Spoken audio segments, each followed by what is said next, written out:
ભાવનગર જિલ્લાના કાળિયાબેટ ખાતે આવેલા બોર તળાવનો જે વિસ્તાર છે ત્યાં થોડા દિવસ પહેલાં એક યુગલ બેઠું હતું।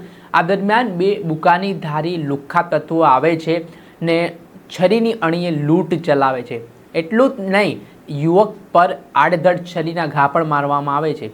આ બાબતને લઈને નીલમબાગ પોલીસ સ્ટેશનમાં આરોપીઓ સામે લૂંટ, હત્યાનો પ્રયાસ સહિત અલગ અલગ કલમ હેઠળ ગુનો નોંધાયો હતો અને ગણતરીના કલાકોમાં પોલીસે બે આરોપીઓને ઝડપી પણ પાડ્યા હતા। ત્યારે આ મામલે હવે જે સ્થળ પર આરોપીઓએ છરી ચલાવી હતી ત્યાં પોલીસ આરોપીઓને લઈને પહોંચી ને તેમણે શું કર્યું વિગતે વાત કરીએ।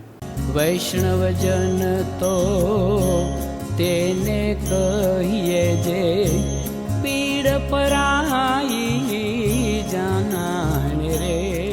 નમસ્કાર દર્શક મિત્રો, નવજીવન ન્યૂઝમાં આપનું સ્વાગત છે। હું છું ફૈઝાન। ભાવનગર શહેરમાં કાયદો અને વ્યવસ્થાની સ્થિતિ ફરી એકવાર વિવાદમાં આવી છે, કેમ કે થોડાક દિવસ પહેલાં એક યુગલ છે તે ભાવનગરના કાળિયાબેટ વિસ્તારથી થોડાક અંતર આવેલા બોર તળાવ પાસે બેઠો હતો। આ દરમિયાન બે બુકાનીધારી શખ્સો બાઇક ઉપર આવે છે ને ત્યાર પછી તે આ યુગલ પાસે પહોંચીને છરી બતાડવા લાગે છે ને તમારી પાસે પૈસા, વોલેટ સહિતની તમામ વસ્તુઓ, દાગીનાઓ અમને આપી દો, નહીંતર પતાવી દઈશું તેવી ધમકી આપે છે। આ ઘટનામાં મનદીપસિંહ યાદવ નામનો જે યુવક હોય છે તે આ બુકાનીધારી શખ્સોનો મુકાબલો કરે છે, પ્રતિકાર કરે છે। એટલામાં ઉશ્કેરાયેલા આ આરોપીઓ દ્વારા મનદીપસિંહ યાદવના પેટના ભાગે છરીના ઘા ઝીંકવામાં આવે છે।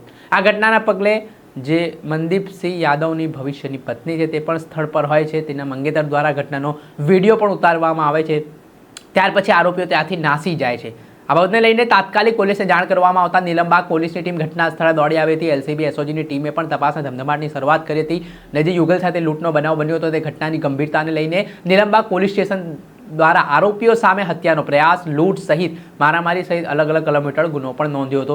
ત્યારબાદ હ્યુમન ઇન્ટેલિજન્સ અને ટેકનિકલ એનાલિસિસના આધારે પોલીસે તપાસ શરૂ કરી અને આ દરમિયાન બે જેટલા આરોપીઓ પોલીસને મળી આવ્યા હતા અને તેમની ધરપકડ કરવામાં આવી। હવે આ જે લુખ્ખા તત્વો જે બેફામ બન્યા છે તેમને જે સ્થળ ઉપર તેમણે છરીની અણીએ લૂંટ ચલાવી હતી ત્યાં પોલીસ લઈ ગઈ અને તેમનું રિકન્સ્ટ્રક્શન કરવામાં આવ્યું। એ ઘટનાના દ્રશ્ય સામે આવ્યા છે કે આ એ જ લુખ્ખા તત્વો હતા કે તેમણે રાતના અંધારામાં છરીની અણીએ લૂંટની ઘટનાને અંજામ આપ્યો હતો।